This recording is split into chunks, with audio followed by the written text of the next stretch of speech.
Hallelujah. Hallelujah. Praise God. Praise God. Once again, I welcome you all in the name of Jesus Christ. फिर से एक बार मैं आपका स्वागत करता हूँ यीशु मसीह के नाम में. Amen. Amen. Let's close our eyes. आइए हमारी आंखें बंद करें. Thank Jesus Christ for all His grace. यीशु मसीह का धन्यवाद करें उसकी सारी कृपा के लिए. Because of His grace, we are still having breath. उसके अनुग्रह की वजह से ही अब तक हमारी सांस चल रही है. By faith, God is pleased. विश्वास से परमेश्वर खुश होता है. And whenever we come to God, we should believe He is. और जब भी हम परमेश्वर के पास आए तो हमें मान लेना चाहिए कि वो है. Amen. Amen. Father, we come in Jesus' name. पिता हम यीशु के नाम में आते हैं. We thank you for all your grace. आपके सारे अनुग्रह के लिए हम आपका धन्यवाद करते हैं. Because of Christ, we are still having breath. मसीहा की वजह से अब तक हमारी सांस चालू है. Father, we thank you for Jesus Christ. पिता हम यीशु मसीह के लिए आपका आभार मानते हैं. Thank you for sending Him for us. यीशु को हमारे लिए भेजने के लिए आपका धन्यवाद पिता. We are going to study your word. हम आपके वचन का अभ्यास करने जा रहे हैं. Today talk with us. आज हमारे साथ बात करो. And give us understanding. और हमें समझदारी दो. We pray, Father, send Holy Spirit. पिता हम प्रार्थना करते हैं पवित्र आत्मा भेजो. So that we all can understand what is the truth. इसीलिए कि सच्चाई क्या है वो हम सब समझ ले. Talk with each one. हर एक के साथ बात करो. And open our eyes. और हमारी आंखें खोलो. To understand all the truth. सारी सच्चाई को समझने के लिए. So that we can receive the truth. इसीलिए कि हम सत्य को पाले. And be blessed with the truth. और सत्य से हम आशीष पाले. Father, we pray in Jesus' name. पिता हम यीशु के नाम में विनती करते हैं. आमेन. Hallelujah. यहोवा का महिमा हो. Shalom to you. आपको शांति हो. Today I am going to share about marriage. आज मैं शादी के बारे में बताऊंगा. What Bible say about marriage? शादी के बारे में बाइबल क्या कहता है? In Old Testament Jewish tradition about Jewish custom I am going to share. पुराने नियम में यहूदी लोगों की जो परंपराएं थी उसके बारे में मैं आज बताऊंगा. We know a story of Jacob's daughter Dinah. हम याकूब की बेटी दीना की कहानी जानते हैं. She was born of Leah, by Leah. और जो लेहा से पैदा हुई थी. In Genesis 34 verse 1. उत्पत्ति 34वां अध्याय और पहला वचन. The day and Dinah, the daughter of Leah, which she bore unto Jacob, went out to see the daughters of the land. This Jacob went to see daughters of the land. और लिया की बेटी for Dina. his children. और लिया की बेटी दीना जो याकूब से उत्पन्न हुई थी उस देश की लड़कियों से भेंट करने को निकली. Yes, in verse 2. दूसरा वचन. And when Shechem, the son of Hamor, the Hivite, the prince of that land, saw her, and he was in love with her. तब उस देश के प्रधान हित्ती हमोर के पुत्र शकेम ने उसे देखा और उसे ले जाकर उसके साथ उसको प्रीति लगी. He took her away and lay with her. He lied with her, slept with her. दीना को वो अपने साथ ले गया और उसके साथ सो गया. And raped also and defiled her. और कुकर्म करके उसको भ्रष्ट किया. Verse 3. तीसरा वचन. This Shechem, he liked this Dinah, और ये जो शकेम था उसको दीना पसंद आ गई. Jacob's daughter. जो याकूब की बेटी थी. And so this Shechem talked with his father Hamor. इसीलिए शकेम ने अपने पिता हमोर से कहा. And he requested, Father, get me this girl. In verse 4 it's written. चौथे वचन में लिखा कि उसने अपने पिता से विनती की कि ये लड़की मेरे लिए लाओ. I want to marry her. मैं उस लड़की के साथ शादी करना चाहता हूँ. Verse 4. चौथा वचन. And Jacob heard that that person had defiled Dinah, his daughter. और याकूब ने सुना कि शकेम ने मेरी बेटी दीना को अशुद्ध कर डाला है. Now his son were out in the field. अब याकूब के बेटे खेत में थे. But Jacob remained silent about until they return. लेकिन अपने बेटे वापस आए तब तक याकूब चुप रहा. In verse 8. आठवां वचन. But Hamor said to them, my son Shechem loves your daughter. Please give her to him as his wife. Hamor ने याकूब के बेटों से कहा, मेरे पुत्र शकेम का मन तुम्हारी बेटी पर बहुत लगा है, सो उसे उसकी पत्नी होने के लिए उसको दे दो। Verse 9. 9वां वचन, Hamor made a deal. Hamor ने उसके साथ एक समझौता किया। Yes. And make your marriage with us, and we will and give your daughter to us, and take our daughter for you. Hamor ने सौदा किया कि तुम्हारी बेटियां हमारे बेटों के लिए दो और हमारी बेटियां तुम्हारे बेटों के लिए लो। Verse 11. 11वां And वचन, the Shechem even said to his father and her brother, this Dinah's brother, that may I give favor in your sight, and whatever you will appoint, I will give. और Shechem ने भी दीना के पिता और भाइयों से कहा, यदि मुझ पर तुम लोगों की अनुग्रह की दृष्टि हो तो जो कुछ तुम मुझसे कहो सो मैं दूंगा। Now already this fellow has defiled this Dinah. पहले से ही ये व्यक्ति ने दीना को भ्रष्ट किया था। And father very well knew what happened to his daughter. और पिता को भी ये पता चला था कि उसकी बेटी के साथ क्या हुआ है। Verse 12. 12वां वचन, And this Shechem said, ask me never so much dowry and gift, and I will give according as you shall say to me. और शकेम ने कहा, तुम मुझसे कितना ही मूल्य या बदला क्यों ना मांगो तो भी मैं तुम्हारे कहने के अनुसार दूंगा। For this girl to be my wife, I will give. क्योंकि उस कन्या को मेरी पत्नी बनाने के लिए मैं दूंगा। Here the word written is mahor यहाँ पर जो for dowry, यहाँ पर दहेज के लिए जो शब्द लिखा गया है वह है महोर। and that is purchasing or buying a girl with a price. उसका अर्थ है कीमत देकर कोई लड़की को खरीदना। And more, the Shechem said that I will even give more matan. That means gift also, with dowry. और आगे शकेम ने ये भी कहा कि दहेज के साथ मैं भेंट सौगात भी दूंगा। In additional उसके साथ और ज्यादा मैं दूंगा। to the dowry. दहेज के साथ दूसरे भी भेंट में दूंगा। So here we study that before marriage they do agreement and they do engagement. तो यहाँ हमें पता चलता है कि शादी से पहले वे लोग ब्याह करते थे और सौदा करते थे। And the father gave mohor and matan to a daughter as she like later on. और उसके बाद this is what the custom is. और उसके बाद पिता अपनी बेटी को दहेज, मोहर और मत्तान ये सब देता था और ये उनकी प्रणालिका थी, परंपरा थी। Deuteronomy 24:3 it says that when Moses wrote this thing, when someone want to take divorce, it should be a written divorce certificate. मूसा ने ये बात लिखी व्यवस्था विवरण 24वां अध्याय 3 वचन में कि यदि कोई पुरुष अपनी पत्नी को तलाक देना चाहे तो वह भी लिखावट में पेपर के ऊपर होना चाहिए। If they don't want to continue marriage or husband hate that wife, यदि पति अपनी पत्नी के साथ आगे रहना ना चाहे या उसे नफरत करे तो, if he don't want to marry later, if that is engagement even, और यदि वह ब्याह हो, सगाई की हो और उसके बाद भी अगर शादी करना ना चाहे तो he have to complete he should give what he said about dowry तो भी and then leave her. अगर शादी ना करे तो भी उसने जो भी दहेज के बारे में बोला हुआ होगा वे सब देना पड़ता है और उसके बाद उसे छोड़ सकता है। That was the law. ये एक नियम था। So if there is a written divorce certificate, then there should be a written agreement before marriage also. That's what people think. तो यदि तलाक के लिए लिखावट का त्याग पत्र हो तो फिर जब उनकी सगाई होती है उनके लिए भी लिखावट का पेपर हो सकता है, ऐसा लोग कहते हैं। Yes, they don't just speak that we will give this and that, but that what they write also. वे केवल बोलते नहीं थे कि हम ये देंगे वो देंगे, लेकिन उसे लिखते भी थे, लिख कर रखते थे। Many people think that these Jewish people they marry at midnight.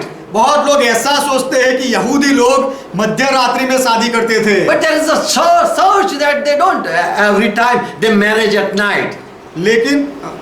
लेकिन ऐसा नहीं है कि हर बार मध्य रात्रि में वे शादी करते थे। In John 2:2 we read यूहन्ना दूसरा अध्याय दूसरे वचन में हम पढ़ते हैं, Jesus was invited in Cana village. यीशु को काना गांव में निमंत्रण दिया गया His था disciples were there. और यीशु के चेले भी वहां थे Jesus' mother was also there, invited. और यीशु की माता को भी वहां निमंत्रण मिला था। And there we know the story. They were out of wine. Wine was empty. और हम वहां क्या हुआ जानते हैं कि वहां दाखरस घट गया, कमी पड़ गई। And so this Mary said to Jesus that please help them. इसीलिए मरियम ने यीशु से कहा कि मेहरबानी करके यह लोगों की मदद कर। And Jesus in verse 6 it's written that Jesus saw there were 6 stone water jars. और छठे वचन में लिखा गया है, छठे वचन में उसकी माता ने सेवकों से कहा जो कुछ वह तुमसे कहे वही करना। और सातवें वचन में लिखा गया है कि मटके के There were 6 stone water jar. They were set to purify as Jewish rites. वहां यहूदियों के शुद्ध करने की रीति के अनुसार पत्थर के 6 मटके धरे थे। And verse 7. सातवां वचन, Jesus said that fill this water jar with water. Fill that jar. वह मटके को पानी से भर दो। And they filled that jar with water. This 6 jar. और ये 6 मटकों को उन्होंने पानी से भरा। Verse 9. 9वां वचन, And the master of that banquet tasted that water that was been turned into wine. और वे ले गए जब भोज के प्रधान ने वह पानी चखा और जो दाखरस बन गया था पानी में से। Verse 10. 10वां वचन, When that person tasted it, he said, "You have served fine wine still up till now." वह व्यक्ति ने जब उसे चखा तब उसने कहा कि अब तक तूने बहुत ही अच्छा दाखरस रखा है। Okay, when this happened? अच्छा, ये कब हुआ? In verse 1 it's written, on the 3rd day there was a marriage. पहले वचन में लिखा गया है कि तीसरे दिन वहां पर शादी थी। And if they were out of wine and they are going to fetch out water, what will they do? अच्छा, अगर वहां पर दाखरस कम हो जाए Yes. तो फिर वे लोग क्या करेंगे? They will go and fetch water. तो वो लोग जाकर पानी भरेंगे। Jesus said, "Go and bring water." यीशु ने कहा जाकर पानी लाओ। Now there is a question. अब यहाँ पर एक सवाल है, If there is a midnight, यदि मध्य रात्रि होती उस समय, how can they bring so much money, so much water? From where they will fetch out? तो फिर कहां से मध्यरात में इतना सारा पानी वे ला सकते थे? In verse 6 it's written there were 6 jars each holding 20 or 30 gallons. छठे वचन में लिखा गया है कि वहां पर 6 पत्थर के मटके थे जिनमें 2-2, सातवां वचन है हिंदी में, जिनमें 2-2, 3-3 मन समाता था। Now it's about 40 liter. तो उसका अर्थ है कि 40 लीटर के आसपास। And there were 6 stone jar also. और वहां पर 6 पत्थर के मटके भी थे। And Jesus said that when your cattle are thirsty, don't you go and lead your cattle and give them to drink in morning? In daytime they go. यीशु ने कहा कि जब तुम्हारे जानवरों को प्यास लगती है तब क्या तुम सुबह उन्हें पानी के पास ले जाकर पानी नहीं पिलाते? In Luke 13 verse 15. लुका का सुसमाचार 13वां अध्याय 15वां वचन। So I am just saying that they take their cattle when they are thirsty, not on the night, but they give them drink in the daytime. तो मैं ये कह रहा हूँ कि जब उनके जानवरों को प्यास लगती थी तो रात के समय में वे नहीं ले जाते थे, लेकिन दिन के समय में ले जाकर पानी पिलाते थे। So the marriage was on the daytime where they went and filled that 6 stone jar तो with water. जहाँ पर पत्थर के 6 मटके थे और उन्हें पानी से भरा गया, उस समय की जो शादी थी वह दिन के समय में थी। Another custom was there that they when they marry they cover their head. दूसरी परंपरा यह थी कि जब वे शादी करते थे तो अपने सर को ढांपते थे। So a person when they marry they give dowry and also gifts with when they are ready for marriage. तो जब लोग शादी ब्याह करते थे तो दहेज भी देते थे और दहेज के साथ दूसरे भेंट सौगात भी देते थे। Whatever that daughters or girls' father make agreement, that much they have to give. लड़की का पिता जो कोई भी सौदा करे ब्याह के लिए, वह सारी बातें लड़के वालों को देनी पड़ती थी। In Genesis 24 verse 65, उत्पत्ति 24वां अध्याय 65वां वचन। there's a story when Ribka came to Isaac. वहां पर कहानी है जब रिबेका इसहाक के पास आई। She was sitting on a camel and she was and the servant of this Isaac or Abraham's servant was walking. Rebecca ऊंट पर बैठी हुई थी और ये इसहाक और इब्राहिम के जो सेवक थे वे ऊंट को लेकर चल रहे थे। And this Ribka, she asked to that servant, who that man who is coming from the field? और रिबका ने वह सेवकों से पूछा कि जो सामने खेत में से आ रहा है वह व्यक्ति कौन है। And that Isaac, that man said that is Isaac, my master. और वह लोगों ने कहा कि वह तो इसहाक है, हमारा मालिक है। And she quickly took well and covered herself. तब जल्दी से रिबका ने अपने घूंघट को लेकर अपने मुंह को ढांप लिया। So covering head after marriage was a custom. तो शादी के बाद मुंह को ढांपना, घूंघट लगाना वह उनकी परंपरा थी। She didn't cover when that servant came or elder people came. जब बड़े लोग और वो दास सेवक लोग आए तब रिबका ने अपना घूंघट नहीं ओढ़ा था। But when she heard that this is my master, this is my husband, लेकिन जब रिबका ने सुना कि वो आने आ रहा है, वह मेरा मालिक है, तब she honored by covering her head. तब उसने अपने पति का सम्मान किया अपने घूंघट को ओढ़कर। In 1 Corinthians 11 chapter verse 4, पहला कुरिन्ती 11वां अध्याय 4वां वचन, Paul says we Jewish people when we don't honor, when some woman don't honor her husband, then she don't cover. पौलुस कहता है कि हम यहूदी लोगों में ऐसा है कि जब कोई औरत अपने पति को मान नहीं देती है तब वह उसके सामने अपने सर को नहीं ढांपती है। Not covering is dishonoring. Sir को ढांपना नहीं, उसका मतलब है अपमान करना। Verse 5 again Paul says same thing. वही बात 5वें वचन में पौलुस फिर से कहता Who है, do not put covering upon our head are dishonoring their head, and that head of every woman is their husband. In verse 3 it's written. जो अपने सिर को नहीं ढांपती है वह अपने आप का अपमान करती है, अपने सिर का अपमान करती है, और हर एक स्त्री का सिर उसका पति होता है, ऐसा 3रे वचन में लिखा गया है। When someone accepts someone as husband, they cover their head. जब कोई औरत कोई पुरुष को अपना पति मानती है तो उसके सामने उसके अपने सर को ढांपती है। They cover their head to show that I am in subjection, I am married. वे अपना सर इसीलिए ढांपती है या दिखाने के लिए कि मैं किसी की अधीनता में हूँ और मैं शादीशुदा हूँ। So this is another custom of Jewish people. तो ये यहूदी लोगों की दूसरी एक परंपरा है। In Genesis 24:30, उत्पत्ति 24वां अध्याय 30वां वचन, when that servant, Abraham's servant, went to see a girl for master's son, that is Isaac, for Isaac. Ibrahim के सेवक जब इब्राहिम के बेटे इसहाक के लिए लड़की ढूंढने निकले, In verse 3:30 it says, that servant gave ring and all this jewelry to that yes, that girl, Ribka. उत्पत्ति 24-30वें वचन में लिखा है कि जब उन्होंने रिबका को देखा तो उसे नथ और ये कंगन ये सब दिया।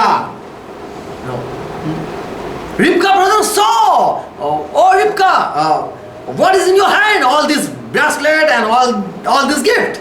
रिबका के भाई ने देखा कि हे रिबका, ये तेरे हाथों में कंगन और नाक में नथ ये सब क्या है? And she said that a man whom I met at the well, and I fed him water, and his camel also I gave them drink.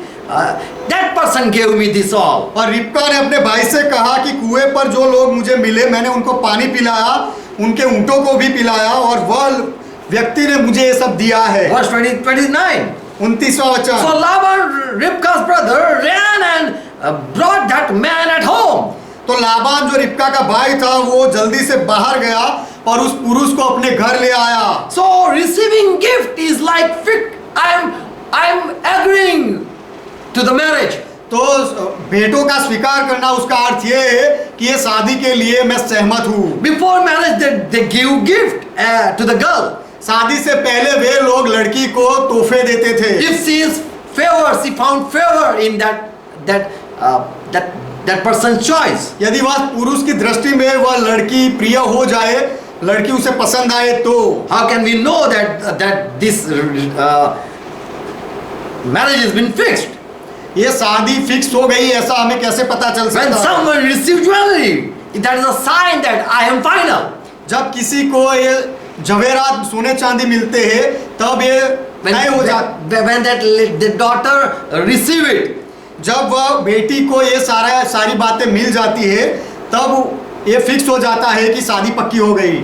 when a girl receive gift, that means she is saying yes. जब लड़की तोहफे का स्वीकार करती है, तो उसका अर्थ ये है कि वह लड़की हाँ कह रही And है। in world also people give flower, but girls don't accept. That means she is not agreeing. दुनिया में भी लोग फूल देते हैं, लेकिन लड़की स्वीकार नहीं करती, तो उसका अर्थ ये है कि लड़की सहमत नहीं है। Third thing, what they do in marriage? तीसरी बात कि यहूदी लोग शादी में क्या करते थे? They take vows and speak something. वे लोग शपथ लेते थे और कुछ बोलते थे। They confess when they deny and when they accept. They confess things. जब वे इनकार करते थे संबंध का या संबंध का स्वीकार करते थे, तो कबूल करके बोलते थे। Hosea 1:9 we can find out what they were doing. होशिया पहला अध्याय 9वें वचन में हम ये पढ़ सकते हैं कि वे क्या करते थे। God said that now you are not my people and I will not be your God. परमेश्वर ने कहा कि अब तुम लोग मेरी प्रजा नहीं हो और ना मैं तुम्हारा परमेश्वर होऊंगा। Hosea 2:23. होशिया की किताब 2 अध्याय 23वां वचन। I will say to those called not my people, you are my and you are my people, and they will say you are my God. Time will come when I will accept other people and who are not mine, but I will confess that they are mine. ऐसा समय आएगा कि मैं दूसरी प्रजा का स्वीकार करूंगा और वह लोग कहेंगे कि हे मेरे परमेश्वर।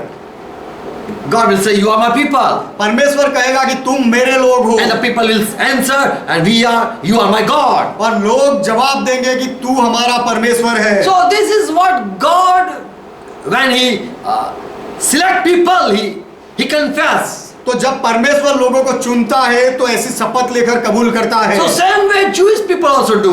उसी तरह यहूदी लोग भी करते हैं। When they accept husband, they say this is my husband. जब वे पति का स्वीकार करते हैं, तो कहते हैं कि ये मेरा पति है। And wife say this is my husband, I am his wife. और पत्नी कहती है कि ये मेरा पति है। And Hosea 2nd chapter verse 2. होशिया की किताब 2 अध्याय 2 वचन। Hosea said to his children, he complained, I have complained to your mother. होशे अपने बच्चों से कहता है कि तुम्हारी माता के साथ मुझे समस्या है, विवाद है। I rebuke her, go and rebuke her and say that she is not my wife, neither am I her husband. जाकर उसे डांटो और कहो कि वह मेरी स्त्री नहीं और मैं उसका पति नहीं हूँ। So they speak like this when they deny or they give divorce. तो जब वे इनकार करते थे या तलाक देते थे, तो इस तरह से बोलते थे। They say you are not my wife. You are not my wife. You are not my wife. In another custom they speak 3 times. और दूसरे परंपराओं में ऐसा 3 बार वे लोग कहते हैं कि तुम मेरी पत्नी नहीं, तुम मेरी पत्नी नहीं, तुम मेरी पत्नी नहीं। I'm not your husband. I'm not your husband. मैं तुम्हारा पति नहीं, मैं तुम्हारा पति नहीं। But in Bible we read that this what Hosea confessed. लेकिन बाइबल में हम यह पढ़ते हैं कि होशे ने क्या कबूल किया। He confessed like this that you are not my wife, neither I am your husband. Okay, anymore. होशे ने ऐसा शपथ की लेकर कहा कि तू मेरी पत्नी नहीं और मैं तेरा पति नहीं। अच्छा ठीक है, पूरा हुआ। When they marry, they say I am your husband and you are my wife. जब वे शादी करते थे तो कहते थे कि मैं तुम्हारा पति हूँ और तुम मेरी पत्नी हो। So in Christian also we see people, the pastor or the leader, when he take any marriage, he do like this. तो हम ईसाई लोगों में भी जब पासबान शादी कराता है तो इस तरह से कुछ करता है। We listen many times this thing that the girl is been asked, will you marry this man? बहुत बार हम शादी में यह सुनते हैं कि लड़की को पूछा जाता है कि क्या तुम इस व्यक्ति के इस पुरुष के साथ शादी करोगी? And she accept, yes, and then the leader say, the elder, whoever he say that, confess that now he is your husband. Pastor or elder, anyone, they just ask and they say, confess that now this is your husband. और तब पासबान या कोई भी वडील जो होता है लड़की से कहता है कि अब ये तेरा पति है। Like that they confess when they accept in marriage. उस तरह से जब शादी में वह स्वीकार करते थे तो इस तरह से शपथ लेकर कबूल करते थे। 1 Corinthians 7 and verse 39, Paul also says that we know when a wife is bound, she do some confession. पौलुस भी कहता है पहला We find here that these people they do confession. हमें यहाँ पता चलता है पहला कोरिन्थी 7वां अध्याय 39वें वचन में पौलुस कहता है कि जब किसी स्त्री का पति जीवित रहता है तब तक वह उसके साथ बंधन में रहती है। The wife is bound by law because she had did something at the time of marriage. वह स्त्री पत्नी बंधनों से नियम के बंधन से बंधी हुई है क्योंकि उसने शादी के समय कुछ शपथ लिए थे। In Romans 7:2 also it says, Romeo का पत्र 7वां अध्याय 2 वचन में भी ऐसा लिखा है। For the woman which have an husband is bound by the promise to her. क्योंकि विवाहिता स्त्री व्यवस्था के अनुसार अपने पति के जीते जी उससे बंधी है। रोमियो उसका 7वां अध्याय 2 वचन। She is being already bound by speaking something. कुछ बोलने के द्वारा वह बंधन में आई है। So as long as he lives, that woman cannot deny or take divorce. तो जब तक उसका पति जीवित रहता है तब तक वह पत्नी उसका इनकार नहीं कर सकती और उससे विवाह को तोड़ नहीं सकती। But if the husband die, लेकिन यदि उसका पति मर जाए, she is loosed from the promise that she gave at the time of marriage. तो शादी के समय जो वचन उसने दिया था वह पति की व्यवस्था से वह पत्नी छूट जाती है। So we learn when they marriage, they give promises and also take vows with each other and also before the congregation or before the witnesses. तो हमें यहाँ पता चलता है कि जब वे शादी करते थे तो एक दूसरे को वचन देते थे और शपथ भी लेते थे सब लोगों के सामने। So this is a custom. तो यह परंपरा है That they take something, they agree with something and then they give also at the marriage time. कि वे कुछ भेंट सौगादे लेते थे और कुछ सौदा करके सहमत होते थे और शादी के समय कुछ देते भी थे। And also at the time of marriage they confess as their husband wife each other. और शादी के समय में वे एक दूसरे को अपने पति पत्नी है ऐसा कबूलात भी करते थे। And also they receive one another. और वे एक दूसरे का स्वीकार भी करते थे। Fourth thing, another thing, दूसरी एक बात we see in Bible that there are witnesses when the marriage is conducted or marriage is held. कि बाइबल में हम देखते हैं कि जब शादी होती है तो शादी में गवाह लोग भी मौजूद रहते थे, साक्षी रहते थे। Lord is present when people come to be united. जब दो लोग एक होने के लिए आते हैं तो प्रभु की हाजिरी होती है। In marriage witnesses are needed. और शादी में गवाहों की जरूरतें हैं। Because if they divorce, they bring the witness. क्योंकि जब उनको तलाक करनी होती है तो जो लोगों ने गवाही दी है उनको भी लाते हैं। So that the matter be solved by judge. इसीलिए कि जो न्यायाधीश है उसके द्वारा उनका जो ये समस्या है उसका समाधान किया जाए। John 8 and verse 17 Jesus said that in your writing, in your law, there is a testimony of two men is true. यूहन्ना 8वां अध्याय 17वें वचन में यीशु ने कहा कि तुम्हारी व्यवस्था में भी लिखा है कि दो जनों की गवाही मिलकर ठीक होती है। If the marriage is fixed, there should be some witnesses too. यदि शादी तय होती है तो उसके लिए गवाह भी होने चाहिए। They take vows and promises before the rabbis or before the elders. और वडीलों के सामने या गुरुओं के सामने वे शपथ भी लेते हैं और वचन भी देते In हैं। Malachi 2:14 it says that Lord is there when these people come to be bound in marriage. माला की दूसरा अध्याय 14वें वचन में लिखा है कि जब ये लोग शादी के बंधन में बंधने के लिए आते हैं तो प्रभु हाजिर रहता है। Yet you ask why Lord is not receiving our prayer and our gifts or an offering. फिर भी तुम पूछते हो कि प्रभु तू हमारे तोहफे को, हमारे दानों को, बलिदानों को और हमारी प्रार्थनाओं को क्यों स्वीकार Why नहीं Lord you करता? are not answering us? प्रभु तू हमें जवाब क्यों नहीं देता? And so here in Malachi, God says that it is because I have been witness between you and your wife.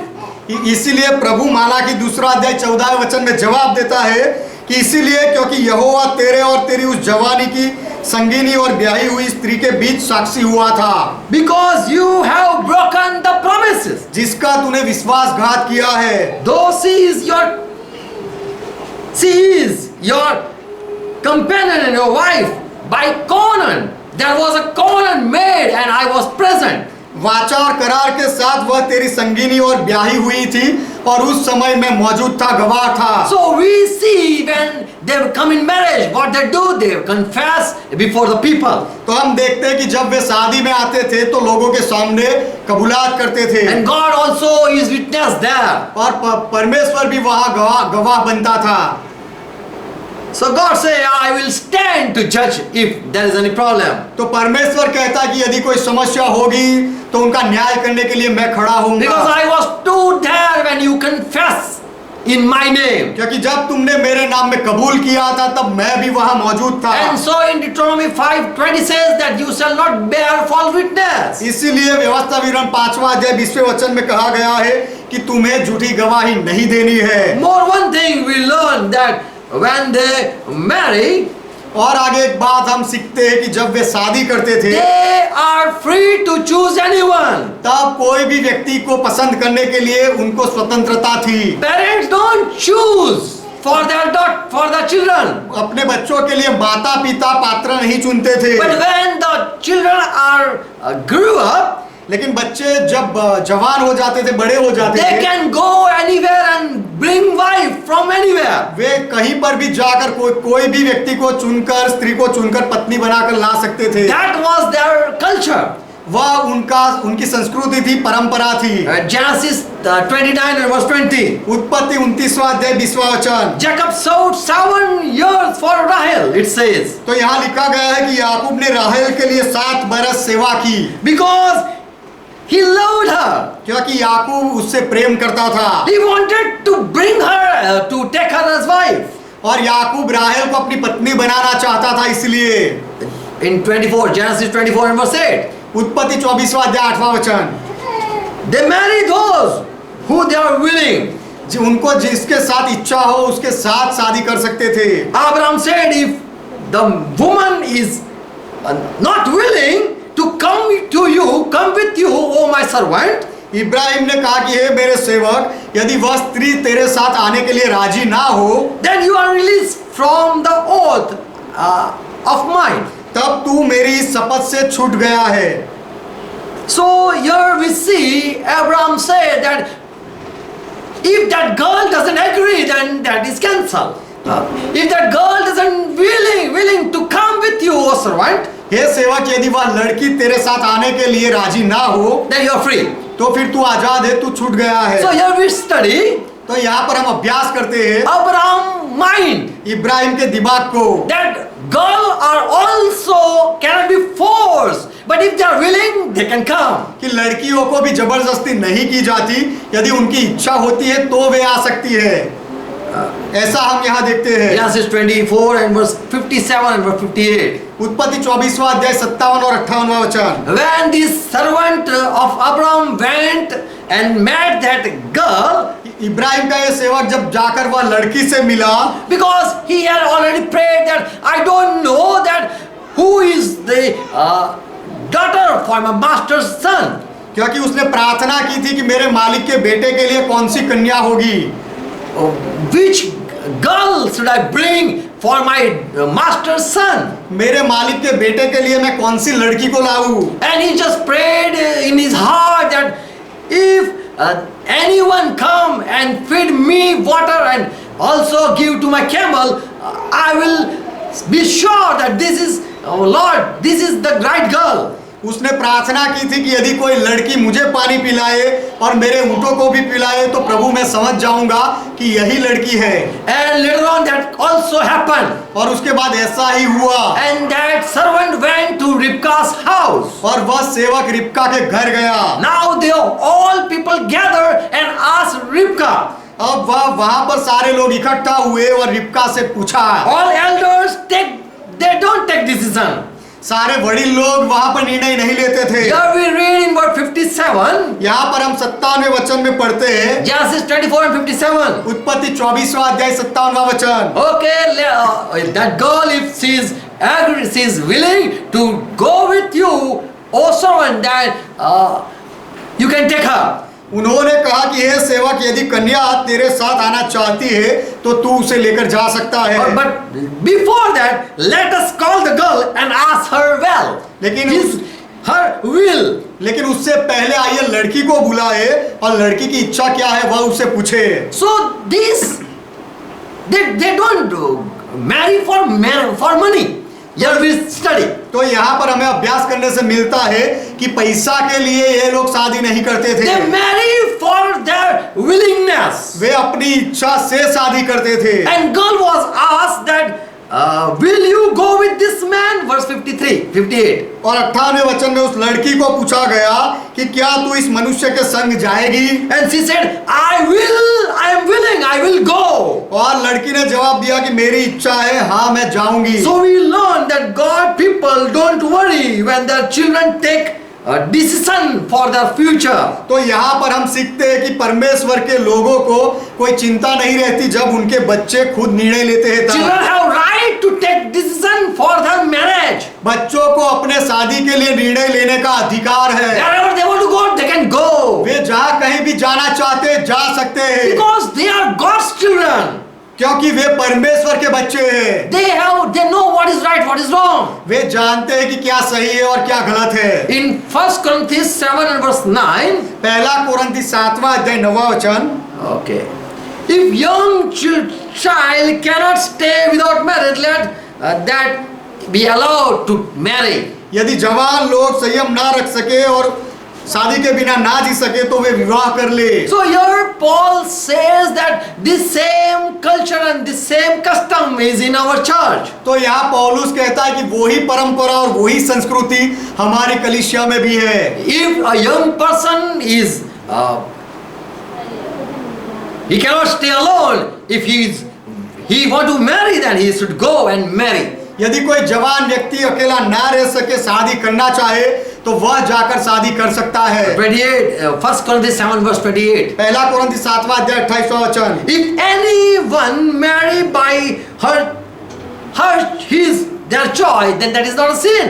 यदि कोई अपनी इच्छा के अनुसार ब्याह करता है, शादी करता है तो वह पाप नहीं है। Verse 36. 36वां वचन। If a father find that her daughter really needs someone, और यदि कोई पिता यह समझता है कि मैं अपनी उस कुंवारी का हक मार रहा हूँ, if that father find that my daughter is really needing a person for marriage, यदि पिता को पता चले कि मेरी बेटी को सच में शादी के लिए कोई लड़का चाहिए, then father should not force her to remain unmarried. तो फिर पिता उसे कुंवारी रहने के लिए जबरदस्ती नहीं कर सकता। Let him allow her to go and marry. पिता को अपनी बेटी को परवानगी देनी चाहिए, स्वतंत्रता देनी चाहिए कि वह जाकर शादी करे। But Paul say that should be in Christ, that should be in Lord. लेकिन पौलुस कहता है कि अगर ऐसी शादी हो तो वह मसीह में, प्रभु में होनी चाहिए। Amen. Amen. By biblical texts make clear that this marriage between cousin were strongly preferred before also. और बाइबल के वचनों के अनुसार यह खातरी मिलती है कि अपने संबंधियों के साथ शादी ब्याह करना वह पहले से ही पसंद किया जाता था। So same way Paul said that that should be a brother in Christ, brother sister in Christ. उसी तरह पौलुस भी कहता है कि मसीह में ये लोग भाई बहन के जैसे होते हैं, होने चाहिए। As Abraham said to his servant, go and bring wife for my son from my family. जैसे इब्राहिम ने अपने दास से कहा कि जाकर मेरे परिवार वालों में से मेरे बेटे के लिए तू कन्या लेकर आ। And Ribka was daughter of Abraham's brother, Nahor, Nahor's son. और रिबका इब्राहिम के भाई नाहोर के बेटे की बेटी थी। Yes, there was a custom.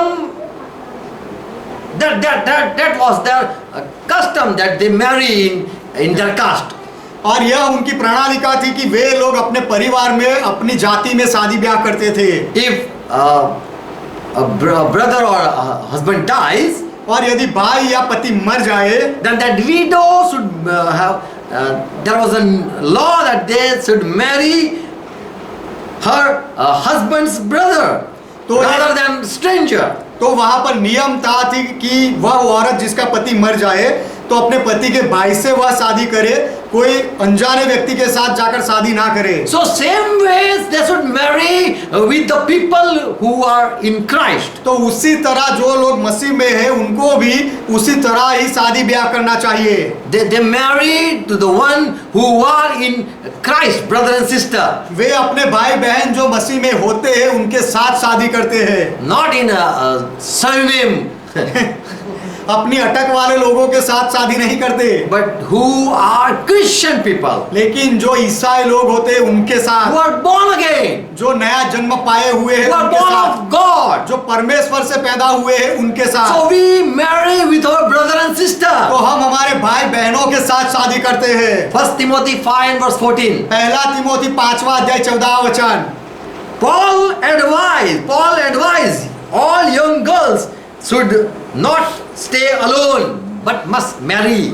पौलुस सलाह देता है कि सारी जवान लड़कियां अकेली ना रहे, लेकिन शादी करे। Therefore I want the younger ones to marry to bear children. Yes. पौलुस कहता है कि मैं यह चाहता हूं कि जवान विधवाएं ब्याह करे। Therefore I want the younger one to marry to bear children. इसलिए मैं चाहता हूं कि जो जवान है विधवाएं है वो ब्याह करे और बच्चे पैदा करे, To manage their household. और अपने घर बार को संभाले। They should not give any occasion to the enemies to speak against Christian. और कोई विरोधी विश्वासी लोगों को, ईसाई लोगों को बदनाम करे, ऐसा मौका ना दे उनको। Paul says in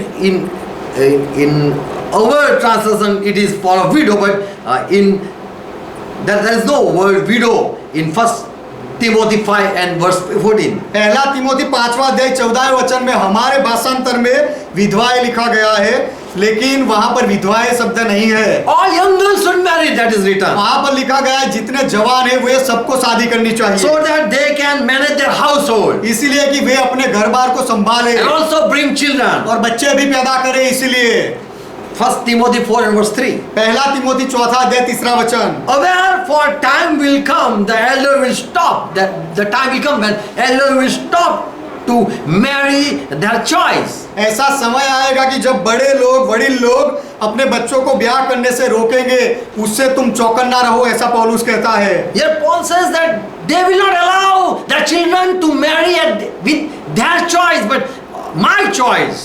यहाँ पौलुस कहता है कि ऐसे लोग होंगे जो अपने बच्चों को अपनी इच्छा के अनुसार शादी नहीं करने देंगे, लेकिन खुद की इच्छा के अनुसार जबरदस्ती करेंगे। They will teach them that relationship is bad. That also they will teach. और ये वडील लोग ऐसा सिखाएंगे कि संबंध रखना, संबंध बनाकर रखना ये गलत है, ऐसा सिखाएंगे। They will teach to stay away from being married. और शादी ब्याह करने से दूर रहो, ऐसा सिखाएंगे। But they don't know that God has created man, woman to enjoy life. लेकिन वे लोग नहीं जानते कि परमेश्वर ने मनुष्य, पुरुष और स्त्री को जीवन का आनंद उठाने के लिए बनाया They है। are free to marry their choice. They can eat any fruit. वे अपनी इच्छा के अनुसार किसी से भी ब्याह करने के लिए उनको आजादी है, वे कोई भी फल खा सकते हैं। We see Isaac's son Esau. हम इसहाक के बेटे एसाव को देखते हैं। In Genesis 26 and verse 34, this was Esau who took a wife, Judith, the daughter of Beri the Hittite, and Basmath, the daughter of Elon the Hittite. This Esau got married at 40 years. उत्पत्ति 26वां अध्याय 34वें वचन में हम देखते हैं कि जब एसाव 40 वर्ष का हुआ तब उसने हित्ती बेरी की बेटी यहूदित और हित्ती एलोन की बेटी बासमत को ब्याह लिया, शादी की। At 48. 40 साल का जब ऐसा हुआ तब उसने शादी की। What happened? That we further read that this was the choice of Esau. What happened to this Esau choice? ये एसाव की जो पसंदगी थी पत्नियों के बारे में, उसके बारे में क्या हुआ आगे हम पढ़ते हैं। Rebecca and Isaac, they were sick of their life. They were very wealthy. Isak और रिबेका ये दोनों एसाव की पत्नियों की वजह से बहुत ही खेदित हुए, वो कंटाल गए थे। Genesis 27 and verse 46. उत्पत्ति 27वां अध्याय 46वां वचन। Then Rebecca said to Isaac, तब रिबका ने ईसाक से कहा, I am sick of my life because of this Esau's wives. कि मैं ये लड़कियों के कारण जो एसाव की पत्नियां हैं उनके वजह से अपने प्राण से मैं घृणा करती हूँ। If my another son Jacob might follow his brother's footstep and bring this type of choice, then it is too much for me then. और यदि मेरा दूसरा बेटा याकूब उसके भाई एसाव के जैसे ही करे और ऐसी लड़कियां ले आएगा तो फिर मैं बहुत ही परेशान हो जाऊंगी। What will be good in my life then? तो उसके बाद मेरे जीवन में क्या अच्छा बचेगा? So Rivka sent his son Jacob, तो रिबका ने अपने बेटे याकूब को भेजा to her brother's house, अपने भाई के घर पर भेजा, that he go and take a wife from that family. कि वह वहां जाकर अपने भाई के घर में जाकर वहां से पत्नी लाए। Whatever he like, bring from there. याकूब को जो कोई भी पसंद आ जाए वहां से लेकर आए। So we see God's people were given advice for marriage. तो यहाँ हम देखते हैं परमेश्वर के लोगों को शादी के लिए सलाह दी गई थी। They can marry anyone. वे किसी के भी साथ शादी कर सकते थे। But who are beloved, they are advised specially. लेकिन जो अपने प्रिय होते हैं उनके लिए वे सलाह देते थे, विशिष्ट सलाह देते थे। We know about Samson's story also. हम सामसून की कहानी भी जानते हैं। Judges 14 chapter verse 1 and verse 3. न्यायों की किताब 14वां अध्याय पहला और तीसरा वचन। Samson fell in love with a Palestinian girl. Samson को एक फलिस्ती लड़की के प्रेम में पड़ा and married her. और उसके साथ शादी की। But Samson's mother father were angry with this choice. लेकिन सिमसोन के माता पिता सिमसोन की ये पसंद से गुस्से में हो गए। Said, don't our family have good girls? Then you are taking wife from such uncircumcised Palestine people? और समसोन के माता पिता ने उससे कहा, क्या तेरे भाइयों की बेटियों में वह हमारे सब लोगों में कोई स्त्री नहीं है कि तू इस खतनाहीन फलिस्तियों में से स्त्री ब्याह करके लाने को कहता है? So Jews are allowed to marry. They were allowed to marry anyone, but were advised that from their own people they take wife. तो यहूदी लोगों को ये पसंदगी दी गई थी कि किसी के भी साथ शादी कर सकते हैं, लेकिन उनको ये सलाह दी गई थी कि अपने ही लोगों, अपने ही परिवारों में से वह शादी के लिए लड़की चुने। God has commanded them not to marry with those who are not Israeli. परमेश्वर ने उनको आज्ञा दी थी कि जो लोग इजराइल के नहीं है उन ऐसे लोगों में से शादी नहीं करनी चाहिए। Deuteronomy 25 and verse 5. Why God said this thing? परमेश्वर ने यह बात क्यों कही? व्यवस्था विवरण 25वां अध्याय 5वां वचन। Because God don't want that people go away from the Lord. क्योंकि परमेश्वर नहीं चाहता कि लोग प्रभु से दूर हो जाए। Here in verse 5 it's written, if husband die and her wife should not marry to any stranger. Again there was a advice. फिर से यहाँ पर सलाह दी गई थी कि यदि कोई औरत का पति मर जाए और वह पत्नी कोई अनजान व्यक्ति के साथ ब्याह ना करे, but her husband's brother should be taken, take her, लेकिन and perform the duty of his husband brother. Yes. और तब वह औरत के पति का जो भाई है वह औरत को ले और अपना जो मरा हुआ भाई है उसके संबंध को पूरा करे उसके साथ। So they marry in their choice, but they prefer to take their own people. तो वह अपनी पसंदगी के अनुसार शादी कर सकते थे, लेकिन वे लोग अपने ही लोगों को चुनने के लिए पहले पसंद करते थे। More one thing. some advice given for people give advice because of their bad experience. लोग इसीलिए सलाह देते हैं कि क्योंकि उनको बहुत ही खराब अनुभव हुआ है। Kings are not allowed to marry more wives. राजाओं को ज्यादा पत्नियां करने की परवानगी नहीं थी। Those who are at some position, they are not allowed to have marriage with more women. जो लोग कोई ऊंचे पद पर होते हैं उनको ज्यादा स्त्रियां करने की अनुमति नहीं दी गई थी। In Deuteronomy 17:17, व्यवस्था विवरण 17वां अध्याय 17वां वचन, neither shall be multiply wives to himself. The king or the leader should not multiply wives to himself. और कोई राजा या कोई आगेवान बहु स्त्रियां भी ना रखे। Why? क्यों? That might they might turn away from the Lord. ऐसा ना हो कि ये सारी स्त्रियां उसको अपने यहोवा की ओर से भटका दे, That his heart turn not away. कि उसका मन यहोवा की ओर से पलट ना जाए। इसीलिए For that might change your vision of calling Christian people. और ये ईसाई लोग शायद ऐसा करने से तुम्हारी जो बुलाहट है, दर्शन है, उसको भी वो दर्शन को भी आप बदल सकते हो, बदल जाएगा। Christians are chosen to live for God. ईसाई लोगों को, मसीही लोगों को परमेश्वर के लिए जीने के लिए पसंद किया है। We don't have more life to enjoy. या आनंद करने के लिए हमारे पास ज्यादा जीवन नहीं है, But we have more work to do. लेकिन हमारे पास बहुत सारा काम है करने के लिए। We waste more time afterwards if we have more wives. यदि हमारी बहुत सारी पत्नियां होती है तो उनको समय देने में हमारा बहुत सारा समय बिगड़ जाएगा। And we'll fail to finish the work that God has given. और परमेश्वर ने जो काम दिया है वह पूरा करने में हम निष्फल हो जाएंगे। Christ have a plan for each Christian. मसीहा के पास हर एक मसीही के लिए योजना है। They can marry more wives, but they are not allowed. वे बहुत सारी पत्नियां कर सकते हैं, लेकिन उसके लिए परवानगी नहीं दी गई है। Because they waste the time after their family. क्योंकि वह परिवार के पीछे उनका बहुत सारा समय बिगड़ जाएगा। And also they forget the calling of God. और परमेश्वर की बुलाहट को भी वे भूल जाएंगे। इसलिए In Nehemiah 13 chapter verse 27, नहमाया की किताब उसका 13वां अध्याय 27वां वचन, Solomon sinned when he married strange woman. That was not allowed. What was that sin? जब सुलेमान ने अन्य जाति की स्त्रियों के साथ ब्याह किया जो जिसके लिए परमेश्वर ने परवानगी नहीं दी थी, तब उसने पाप किया। और वह क्या था? He went away from the Lord. That was the sin. Suleman परमेश्वर की ओर से भटक गया, दूर हो गया, वह पाप था। He loved more that wives. उसने परमेश्वर से ज्यादा वह पत्नियों से प्रेम किया।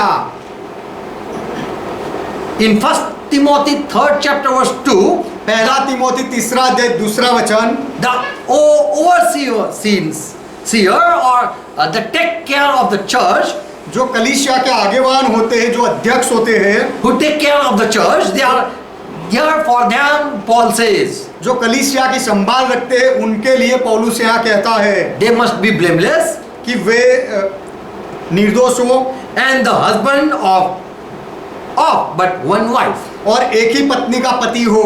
can marry of his own. They can marry as their choice, वे अपनी पसंदगी के अनुसार शादी कर सकते हैं, but they cannot spend as normal people. लेकिन जो They cannot spend time as normal people साधारण लोग जैसे अपना जीवन बिताते हैं, ऐसे उनका जीवन नहीं होना चाहिए। because they are engaged with God's work. क्योंकि ये सारे लोग परमेश्वर के काम के साथ जुड़े हुए हैं। So here Paul says that there should be one wife and one wife for one husband. इसीलिए पौलुस यहाँ कहता है कि एक ही पत्नी होनी चाहिए या एक ही पति होना चाहिए। Christians are told whom to marry also.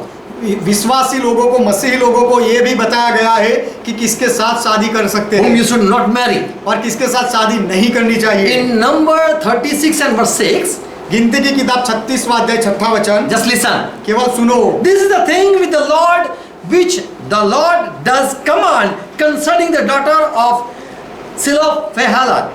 सलोफात की बेटियों के विषय में यहोवा ने यह आज्ञा दी है कि He says like this, परमेश्वर ऐसा कहता है let them marry to whom they think best. कि कि जो वर जिसकी दृष्टि में अच्छा लगे वह उसी से ब्याही हो जाए। Only the family of the tribe of their father shall they marry. परंतु वे अपने मूल पुरुष ही के गोत्र में ही शादी करे, उसके कुल में ही शादी Whom करे। they like, they love, they go and marry. उनको जो कोई भी पसंद हो, जिससे भी वो उनका मन लगे, उनके साथ जाकर शादी करे। Give much dowry and purchase her. बहुत सारी दहेज दो और उसे खरीद लो। And mutton also. Give gift also. और तोहफे भी दो, Just because you fall in love. क्योंकि आप उसके प्रेम में पड़े हो इसलिए। So here God say, if you love, you can marry them. तो यहाँ परमेश्वर कहता है यदि तुम प्रेम करते हो तो उनके साथ शादी कर सकते हो। So Christian marry because of love. तो ईसाई लोग, विश्वासी लोग प्रेम की वजह से शादी करते हैं। They marry because God says. और ये परमेश्वर कहता है इसीलिए मसीही लोग शादी करते If हैं। you don't like, then you can reject. यदि आपको पसंद ना हो तो आप इनकार कर सकते हो। Don't waste your life. आपके जीवन को बर्बाद मत करो। 2 Corinthians 6 verse 14. दूसरा कुरिन्थी 6:14 वचन। Here Paul says, यहाँ पौलुस कहता who was है filled with Holy Spirit. जो पौलुस पवित्र आत्मा से भरा हुआ था, He says, वह कहता है do not untie with those who are not believing our Lord. जो लोग अविश्वासी हमारे प्रभु में विश्वास नहीं करते Don't हैं, unite with them. उनके साथ एक मत हो जाओ, असमान जुए में मत जोतो। Do not unite with them उनके साथ एक मत हो जाओ who are not believing our जो Lord. हमारे प्रभु में विश्वास नहीं करते, ऐसे लोगों के Who साथ। are having another faith. जिनका विश्वास अलग है, ऐसे लोगों के साथ एक मत Who हो। are not in our church. जो हमारी कलीसिया में नहीं है, उनके साथ। 1 Corinthians 15 verse 33. पहला कुरिन्थी 15:33 वचन। You don't know that if you unite with evil person, don't you know? क्या तुम नहीं जानते कि यदि तुम कोई दुष्ट व्यक्ति के साथ संबंध में आते हो You might lose your good nature even. तो फिर आप आपके अच्छे स्वभाव को भी बिगाड़ डालोगे। So Paul says, do not be deceived. तो पौलुस कहता है धोखा मत खाओ।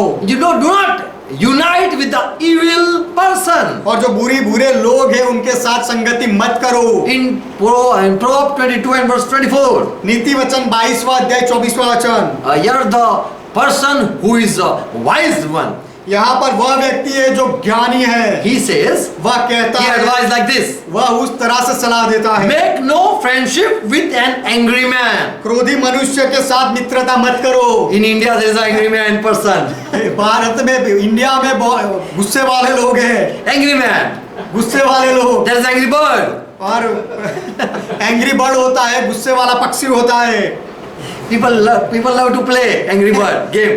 और लोगों को यह एंग्री बर्ड जो खेल होता है वह लोग खेलते रहते A हैं। wise person in Solomon. ज्ञानी व्यक्ति Suleman, He says, do make no friendship with an angry man. वह कहता है कि कोई भी क्रोध करने वाले मनुष्य के साथ संबंध मत रखो। And with a furious man you shall not go if he take you. और जल्दी क्रोध करने वाले व्यक्ति के साथ तुम न चलना, उसके साथ मत जाना। James 4 and 4. याकूब का पत्र 4:4 वचन। Do not make any relationship with worldly people. You should not marry a worldly person. ये संसार के लोगों के साथ कोई संबंध मत रखो, उनके साथ शादी मत करो। Don't you know that if you make relation with that person, क्या तुम नहीं जानते ऐसे संसार के कोई व्यक्ति के साथ यदि आप संबंध रखो या मित्रता करो, you are enmitying with God. तब आप परमेश्वर के दुश्मन बनते हो। When you marry with a worldly person, जब आप कोई संसार के व्यक्ति के साथ शादी करते हो, one time you will also be enemy. You will also hate God. तो एक समय आएगा तब आप भी परमेश्वर से नफरत करने लगोगे। You will become enemy of God. और आप परमेश्वर के दुश्मन बन जाओगे। One time you will also blame God. एक समय में आप भी परमेश्वर पर दोष लगाना शुरू You will be करोगे। angry with God. आपको परमेश्वर पर गुस्सा आएगा। And Jeremiah 16 verse 2. यिर्मयाह की किताब 16:2 वचन। Another advice for people. लोगों के लिए दूसरी सलाह, You should not marry in your slavery place. तुम जहाँ पर Yes. गुलाम बनकर जाते हो वहां तुम्हें शादी नहीं करनी चाहिए। Where you were before a slave. जहाँ पर पहले तुम गुलाम थे वहां You must not marry or have son or daughters in those places. वह जगह में तुम्हें शादी करके संतान पैदा नहीं करने चाहिए। But they were preferred to marry virgins also. लेकिन कुंवारी के साथ शादी करने के लिए उनको पसंदगी दी गई थी। When you marry, you should marry a virgin person. जब तुम शादी करो तो जो कुंवारी होती है उसके साथ शादी करनी It चाहिए। is hard to find. और ये कुंवारी ढूंढ निकालना बहुत कठिन है, मुश्किल है। But you can bow down before God and God can open your eyes. लेकिन आप परमेश्वर के सामने झुक सकते हो और परमेश्वर आपकी आंखें खोल सकता है। People love a married person. लोग शादीशुदा से प्रेम करते हैं। Yeshaya 62 and verse 5. यशायाह की किताब 62वां अध्याय 5वां Why वचन। people love other choice? लोग दूसरे की पसंद से लोग क्यों प्रेम करते हैं? I don't understand. मैं नहीं समझता, मुझे समझ नहीं If आता। someone loves someone, I don't love them. यदि कोई किसी से प्रेम करता है तो मैं वह व्यक्ति से प्रेम नहीं करता। This is the truth. यह सच्चाई है। If already someone is engaged, why should I break the marriage? यदि कोई पहले से संबंध में है तो उनके ब्याह को मैं क्यों तोड़ूं? Already they are in love. वो पहले से ही प्रेम में है, Why I interfere in them? तो उनके बीच में मैं क्यों पड़ूं? There are such people ऐसे कुछ लोग हैं who love others' wife. जो दूसरे की पत्नी से प्रेम करते If हैं। someone is already married, don't see at her. यदि कोई शादीशुदा है तो उसके वह औरत के प्रति मत देखो। Already that fellow has taken her. पहले से ही कोई व्यक्ति ने उसे लिया है, Already taken and slept. वह उसके साथ उसको लिया है और उसके साथ सो गया है। विदेशी Yeshaya 62 and verse 5. यशायाह की किताब 62वां अध्याय 5वां वचन Marry virgins. कि कुंवारी के साथ शादी करो।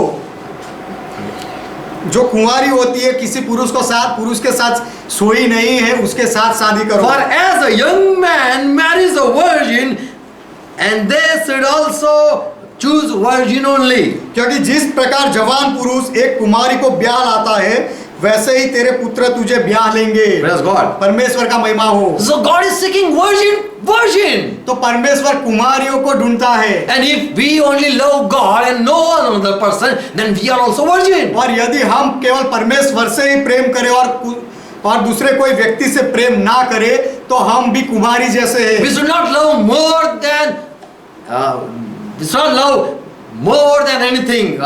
Love God and more than God. हमें कोई वस्तु या कोई व्यक्ति को परमेश्वर से बढ़कर प्रेम नहीं करना चाहिए। There was also commandment for priest.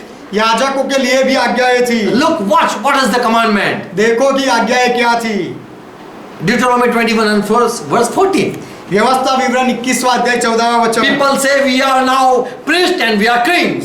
लोग कहते हैं कि हम याजक बन गए हैं, राजा बन गए हैं। And if Christians are priests and kings, और यदि मसीही लोग पुरोहित है और राजा है तो then for them there is advice. तो उनके लिए सलाह है।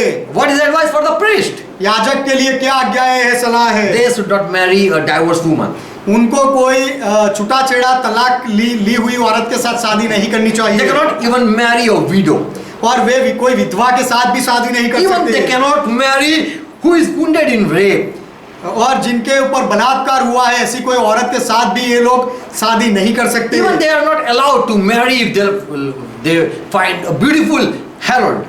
और यदि उनको कोई सुंदर वेश्या मिले तो उनके साथ भी ये याजक लोग शादी नहीं कर सकते। They cannot marry such person. That was the law of Moses. याजक लोगों के लिए सारे मूसा के नियम थे कि ऐसे कोई भी व्यक्ति के साथ वे शादी नहीं कर सकते।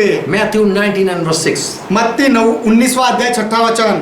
People came and said, "Oh Lord, then what do you say about divorce?" तो लोगों ने आकर कहा कि हे प्रभु, अब तू तलाक के लिए क्या कहता है? Okay, that will be in another session. तो अच्छा, अब ये दूसरा भाग चालू होगा। Praise God. परमेश्वर का महिमा हो। But this is all for marriage. तो लेकिन ये सारी बातें शादी के संबंध में जुड़ी हुई है। How Jewish people they marry. यहूदी लोग कैसे शादी करते हैं? You can search net and you can find out when they marry, two people come and they hold cloth up. They bring a cloth upon that both people, both partner. आप internet पर search करके ढूंढ सकते हो कि जब यहूदी लोग शादी करते हैं तो लोग कपड़ा लेकर आकर दोनों जो शादी करने वाले हैं Upon them, उनके ऊपर they cover that. वह कपड़े को रखते ढकते हैं। And before the rabbi or the priest, they confess and they take oath also. और गुरु जो होता है और लोगों के सामने वे लोग शपथ लेते हैं और कबूलात करते हैं And they enjoy. और वे आनंद करते हैं And then that fellow take wife. और फिर वह That wife. व्यक्ति उस लड़की को पत्नी बनाकर ले जाता है And that is the marriage is finished. और फिर वह शादी पूरी हो जाती है। So God in Bible, many people say that there is nothing special that should be a law for marriage. तो कुछ लोग मसीह लोग कहते हैं कि बाइबल में ऐसा कोई विशिष्ट नहीं है कि जो शादी के लिए जिसका हमें ध्यान रखना चाहिए। कुछ लोग ऐसा सिखाते हैं। In Hebrew 13th chapter, इब्रानियों का पत्र 13वां अध्याय in verse 4, 4था वचन, here the writer says, यहाँ पर लेखक कहता है, let marriage be honorable by all and the married life be pure. कि सब लोगों के द्वारा विवाह को आदर की बात समझी जाए और बिछोना निष्कलंक रहे। It should be placed at the top. विवाह को सबसे ऊपर सम्माननीय माना जाए। How much you can spend it after for this marriage. This what it means. उसका अर्थ ये है कि ये विवाह के लिए आप जितना भी समय बिता सकते हो And spend money. और पैसा वो सब कुछ तुम खर्च करो।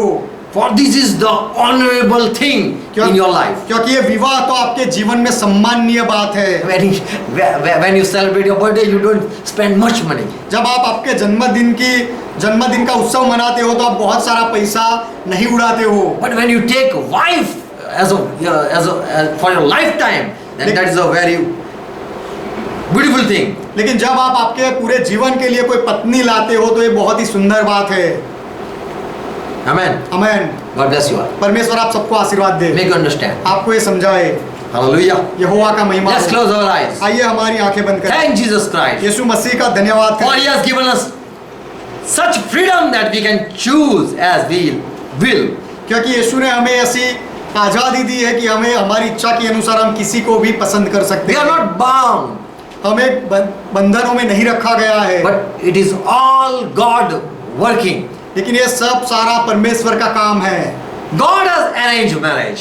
परमेश्वर ने शादी को चुना है, शादी की योजना बनाई है। God love that His people come in unity परमेश्वर चाहता है कि उसके लोग एकता में आए and love the most और बहुत प्रेम करें and unite and come in eternity. और एकता में रहे और अनंत काल के जीवन में आ जाए। Father, we thank you. पिता हम आपका धन्यवाद करते Thank you हैं। for your word. आपके वचन के लिए आपका धन्यवाद। Thank you for all your scriptures. आपके सारे वचनों के लिए, बाइबल के लिए आपका धन्यवाद। From that we can find out how your God, the people, the holy people, they live their life. Bible में से ही हम ढूंढ निकाल सकते हैं कि आपके लोग, पवित्र लोग अपना जीवन कैसे जीते थे। And thank you Father for this message. और ये संदेश के लिए पिता आपका धन्यवाद। I pray for each one. मैं हर एक के लिए प्रार्थना करता हूँ। Let them understand what we preached हमने जो प्रचार किया सब लोग समझे and let them be blessed और वे आशीषित हो जाए and follow the instruction. और जो सलाहें दी गई है उनका पालन करें। Father, I pray in Jesus' name. पिता मैं यीशु के नाम में प्रार्थना करता हूँ। Help each one हर एक को मदद करो to follow your word. आपके वचन का पालन करने के लिए Take your advice और आपकी सलाह लेने के लिए and believe you और आप में विश्वास करने के लिए and be fruitful. और फलदायक बनने के In लिए Jesus' name. यीशु के नाम में Amen. Amen. Let's pray together, O Lord taught. आइए प्रभु ने जो सिखाई वह मिलकर प्रार्थना करें। Our Father who art in heaven, हे हमारे पिता आप जो स्वर्ग में हो, pure is thy name.